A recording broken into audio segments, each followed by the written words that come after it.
ఈరోజు ప్రతి పేదవాడింటికి గవర్నమెంట్ నుంచి వచ్చే ప్రతి పాలసీ కావచ్చు, స్కీమ్ కావచ్చు, ఏదైనా కూడా అందాలి అనే ఒక ఆశతోటి నేను రాజకీయాల్లోకి అడుగుపెట్టడం జరిగింది. ఇదేదో పదవిలా చూసింది కాదు చైర్మన్ అనేది. కానీ ఒక అవకాశం వస్తే 36 వార్డులని డెవలప్ చేసి చూపించాలనుకున్నాను. నిజంగా పని చేస్తే ఎలా ఉంటుందో చూపించాలనుకున్నాను. అయినా పర్లేదు, నాకున్న 20th వార్డుని కూడా నేను ఇచ్చిన ప్రతి ఒక్క హామీ నేను నెరవేర్చుకుంటాను. మేము 15 మంది ఎవరైతే ఉన్నామో మేమందరం కూడా మా వార్డులను డెవలప్ చేసి చూపిస్తాము. మేము ఇచ్చిన హామీలను నెరవేరుస్తాము. మిగతా వార్డుల గురించి తలుచుకుంటేనే పాపం జాలేస్తుంది. ఈ 2.5 ఏళ్లలో ఎవ్వరు కూడా ఇంత మట్టి పోసిన వాళ్ళు లేరు, డ్రైనేజీలు క్లీన్ చేసిన వాళ్ళు లేరు, స్ట్రీట్ లైట్లు పెట్టిన వాళ్ళు లేరు. ఇంకో 2.5 ఏళ్లలో అయినా వాళ్ళు పనిచేస్తే సంతోషము. పాపం మిగతా వాళ్ళకు కూడా డెవలప్మెంట్ ఉంటుంది. మేము మాత్రము ఇలానే గట్టిగా పోరాడతాము. మాకు పోరాటం కొత్త ఏం కాదు.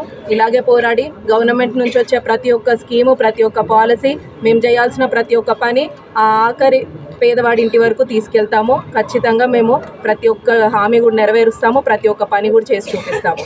కాబట్టి ఈ అవకాశం ఇచ్చిన మీ అందరికీ కూడా ధన్యవాదాలు.